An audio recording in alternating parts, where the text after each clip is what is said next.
គ្រប់ជំរាបសួរពុកម៉ែបងប្អូនទាំងអស់គ្នាវីដេអូនេះបង្ហាញពីមុខម្ហូបឆាផ្អកត្រីរាសាច់ជ្រូកចិញ្ច្រាំ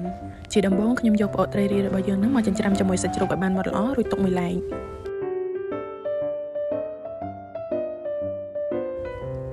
សម្រាប់ប៉េងប៉ោះខ្ញុំហាន់ជាដុំតូចៗល្មម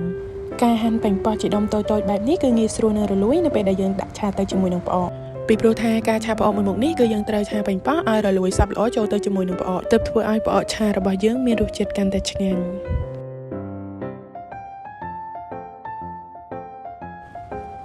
ជាដំបូងខ្ញុំត្រូវដាក់បំពងខ្ទឹមសឲ្យបានឡើងឈ្ងុយជាមុនសិនដាក់ស្ករត្នោតចូល1ចុងស្លាបព្រាបាយ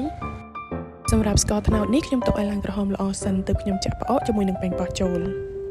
ដោយសារតែខ្ញុំដាក់ស្ករត្នោតរៀងស្ទើរទើបខ្ញុំបន្ថែមជាមួយនឹងស្ករសបន្តិចបន្ទាប់មកខ្ញុំដាក់ប៊ីចេង1ចុងស្លាបព្រាបាយ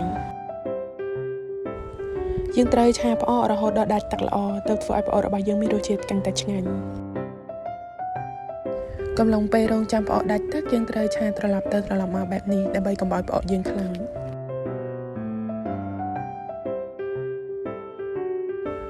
ឥឡូវនេះឃើញថាផ្អកឆារបស់ខ្ញុំបានដាច់ទឹកឆ្អិនល្អហើយសម្រាប់វីដេអូធ្វើម្ហូបមួយមុខនេះខ្ញុំទើបតែរៀនធ្វើលើកដំបូងបើសិនជាមានកំហុសឆ្គងកន្លែងណាសូមពុកម៉ែបងប្អូនអធិស្ឋានអរគុណសម្រាប់ការទស្សនា